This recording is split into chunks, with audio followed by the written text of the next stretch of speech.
As the Tempest sailed away from the stormy waters of the Crescent Sea, Finn held the glowing Stone of Tides in his hands, feeling its cool, calming energy spread through his fingertips. He had passed the Leviathan's test, but his mind was already on the final leg of their journey, the Stone of Earth.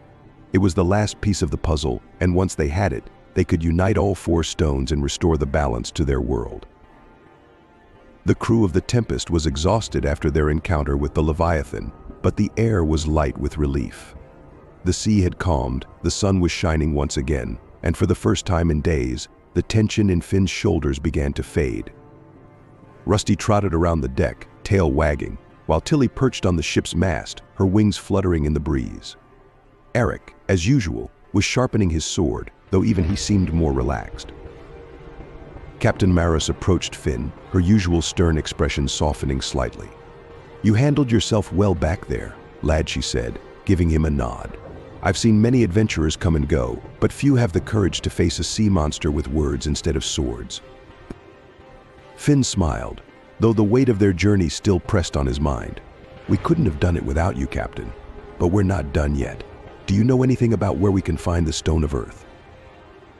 Maris crossed her arms and gazed out at the horizon.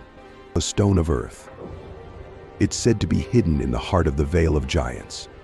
It's a land few dare to enter, filled with towering creatures, ancient magic, and dangers unlike anything you've seen before. If the legends are true, the stone is buried deep beneath the earth, guarded by the giants themselves." Finn exchanged a glance with Eric, who had stopped sharpening his sword and was now listening intently. "Giants," Eric said, raising an eyebrow. "I've fought many things in my time, but giants are not my favorite." Tilly flitted down to join the conversation. "Giants aren't so bad. Well, unless you get stepped on, or squashed, or caught in one of their traps. But other than that, they're just like us, only much, much bigger." Finn let out a chuckle despite himself. "So we'll have to convince a giant to hand over the stone? Sounds like our toughest challenge yet." Maris nodded grimly. But it's your only chance. I can take you as far as the Vale's border, but after that, you're on your own. The Vale is a sacred place no ship, no army can breach its walls. Only those who seek it with true purpose can enter." The next few days passed quickly, with the Tempest sailing smoothly toward the shores near the Vale of Giants. Finn spent much of his time studying the three stones they had collected: the Stone of Winds, the Stone of Flames, and now the Stone of Tides. Each stone radiated with its own unique energy, and Finn could feel the power of the elements swirling within him. He could summon gusts of wind, conjure fire, and now, with the Stone of Tides, he felt a deep connection to the water around them. But with that power came responsibility. The weight of their mission was heavier than ever. Finally, one morning, they spotted the coastline of the Vale of Giants. The towering cliffs loomed in the distance, their jagged peaks touching the sky. The land beyond the cliffs was shrouded in mist, mysterious and foreboding. Captain Maris steered the ship into a hidden cove, where they anchored safely away from the main trade routes. She gave them provisions for the journey ahead and, with a nod of respect, bid them farewell. "Good luck," she said. "May the winds be at your back and the giants be in a good mood." With that, Finn, Eric, Tilly, and Rusty set off toward the cliffs. The path to the Vale of Giants was steep and treacherous, but the group pressed on, determined to reach their final destination. As they climbed higher, the air grew cooler, and the mist thickened around them. After hours of climbing, they finally reached the summit, and the Vale of Giants stretched out before them. The valley was enormous, its floor covered in lush green forests and winding rivers.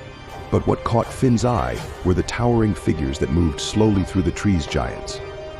Their footsteps shook the ground, and their voices rumbled like distant thunder. "We need to find the Earth Stone," Finn said quietly. "But we can't just walk up to a giant and ask for it. We'll need a plan."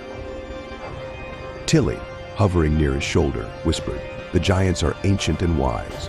They won't give the stone to just anyone. But maybe, if we can prove ourselves, they'll see we're worthy." As they ventured deeper into the valley, the sense of scale became overwhelming. Trees that had seemed massive from a distance were now like twigs compared to the towering giants who moved through the land with a slow, deliberate grace. Finn couldn't help but feel small and insignificant in the shadow of these creatures, but he also felt a strange sense of awe. After walking for what felt like hours, they came to a massive stone gate carved into the side of a mountain. The gate was adorned with ancient runes, glowing faintly with earthy green light. "This must be it," Finn said, his heart pounding. "The entrance to the giant's temple." As they approached, the ground began to tremble. A giant, taller than any they had seen before, stepped out from behind the gate. His skin was the color of stone, and his eyes glowed with the same green light as the runes on the gate. He carried a massive staff, which he planted firmly in the ground as he looked down at them. "Who dares enter the sacred vale of giants?" the giant boomed, his voice echoing through the valley. Finn stepped forward, trying to hide the fear in his voice. "We are travelers on a quest to restore balance to the world. We seek the stone of earth to unite it with the other elemental stones." The giant narrowed his eyes. "Many have come before you, seeking the power of the earth. Few have returned. What makes you think you are worthy?" Finn swallowed hard. "We don't seek the stone for power or glory. We seek it to protect the world from the darkness that threatens to consume it. We've already gathered the stones of winds, flames, and tides. With the stone of earth, we can restore the balance and prevent the darkness from spreading." The giant studied Finn for a long moment, then raised his staff. "Very well, small one. If you wish to claim the stone of earth, you must prove yourself worthy. Enter the temple and face the trial of the earth. Only then will the stone be yours." With a wave of his staff, the giant opened the stone gate, revealing a dark passageway leading into the mountain. Finn glanced at his companions. "Ready." Eric gripped his sword, Tilly fluttered her wings nervously, and Rusty barked in agreement. Together, they stepped into the darkness of the temple, ready to face whatever trials awaited them inside.